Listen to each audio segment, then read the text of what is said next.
Imagine looking down into a deep, dark pit and seeing a legend die. The year is 865 AD. The most famous Viking of all time, Ragnar Lothbrok, has been captured. The English King Aelle wants him to suffer, so he throws him into a pit filled with venomous snakes. The king stands above, laughing, thinking he has finally won. But as the venom enters his veins, Ragnar doesn't beg for mercy. He starts laughing too. He looks up at the king and delivers a final, chilling curse. The little pigs will grunt when they hear how the old boar suffered. The king didn't know it yet, but those words were a death sentence, because the little pigs were Ragnar's sons. And they were listening. What started in that snake pit would unleash a tidal wave of violence known as the Great Heathen Army and lead to the most horrifying act of revenge ever recorded in human history. The English thought they had killed a man. Instead, they woke up a monster. The news of Ragnar's death didn't just travel across the sea, it exploded. When the story reached Scandinavia, it found his sons Bjorn Ironside Uber, and the most terrifying of them all, Ivar the Boneless. For centuries, Vikings had raided England for gold and silver. They would hit a village, steal the treasure, and leave it. But this time was different. The sons of Ragnar weren't interested in money. They weren't interested in peace. They wanted blood. They called in favors from every corner of the Viking world, assembling a force so massive it shook the ground. History calls it the Great Heathen Army. But it wasn't really an army. It was a moving city of warriors, fueled by pure rage. Their target was simple. They were going to hunt down King Aelle, dismantle his kingdom brick by brick, and wipe his family off the face of the earth. The English kings thought they could negotiate. They thought they could pay them to go away. But you can't buy off a hurricane. In this video, we are going to watch the little pigs tear England apart to avenge their father.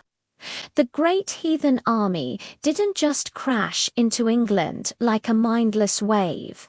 They were smart, led by the brilliant and crippled strategist Ivar the Boneless. They landed first in East Anglia. The people there were terrified. Imagine looking out at the horizon and seeing hundreds of dragon-headed ships filling the water. The King of East Anglia knew he couldn't win, so he made a desperate deal. He gave the Vikings food and, most importantly, horses. Now, the Vikings were mobile. They spent the winter resting, sharpening their axes and planning. Ivar had his eyes locked on one target, the kingdom of Northumbria in the north. He knew something very important. Northumbria was weak. It was in the middle of a civil war. Two rival kings, Osbert and the man who killed Ragnar, King Aelle, were too busy fighting each other to notice the monster approaching their gates. In the late autumn of 866 AD, the Vikings made their move. They rode north with terrifying speed, bypassing defenses and heading straight for the capital, York. They chose their moment perfectly. All Saints' Day, the city leaders were in church. The guards were relaxed, and nobody expected an attack. The Vikings stormed the ancient Roman walls of York and took the city before the English even knew what was happening. Panic spread. Realizing their mistake, King Aelle and his rival Osbert finally agreed to stop fighting each other and join forces to kick the Vikings out.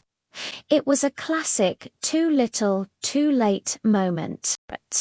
They marched their army to York and managed to break through the city walls.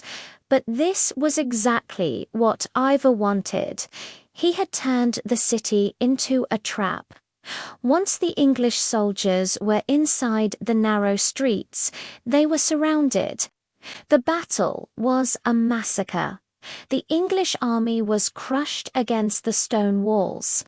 King Osbert was killed in the chaos, cut down where he stood. But for King Aelle, the Vikings had a different plan. They didn't want him to die in battle. That would be too easy.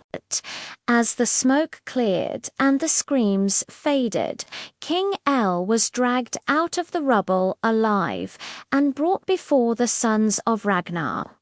The war for the city was over, but the punishment was just beginning.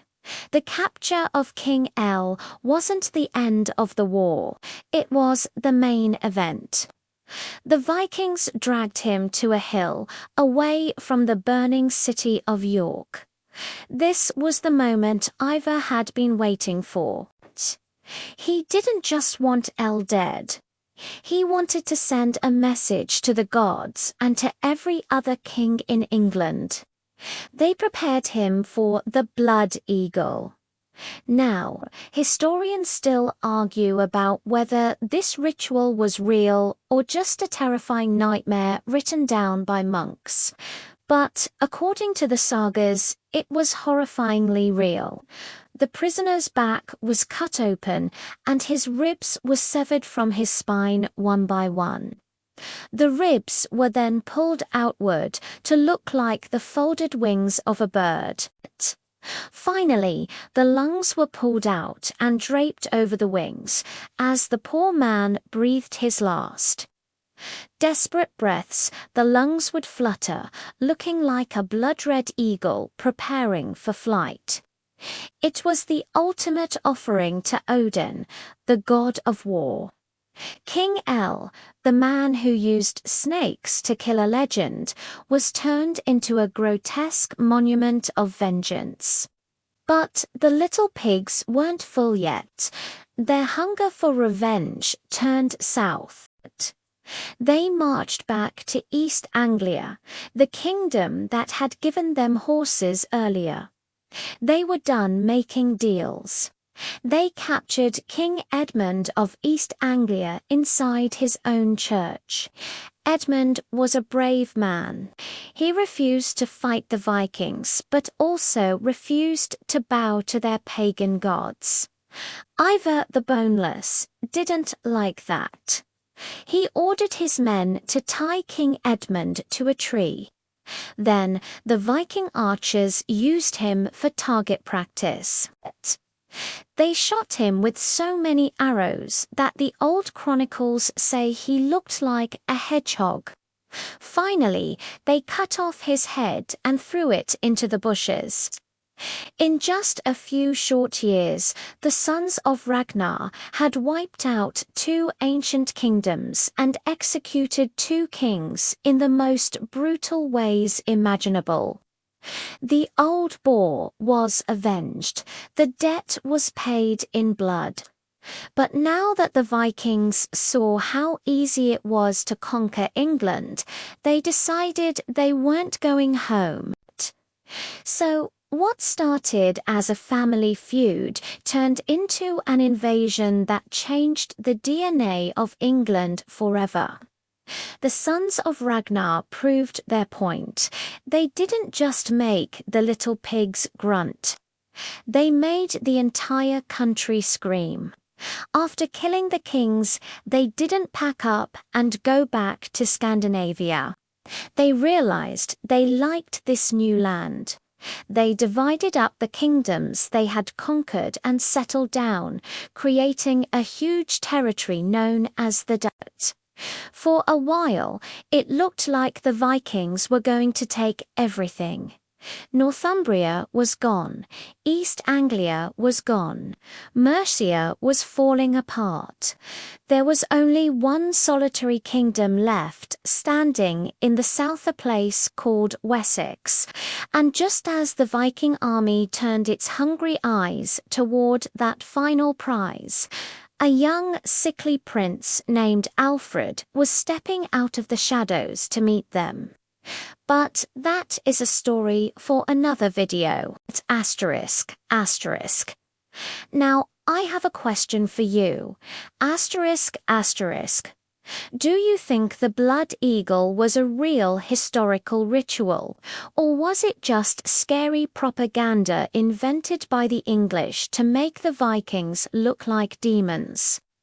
Let me know your theory in the comments below, and if you want to see how the English finally fought back, make sure to watch our next video on Alfred the Great. Don't forget to like and subscribe.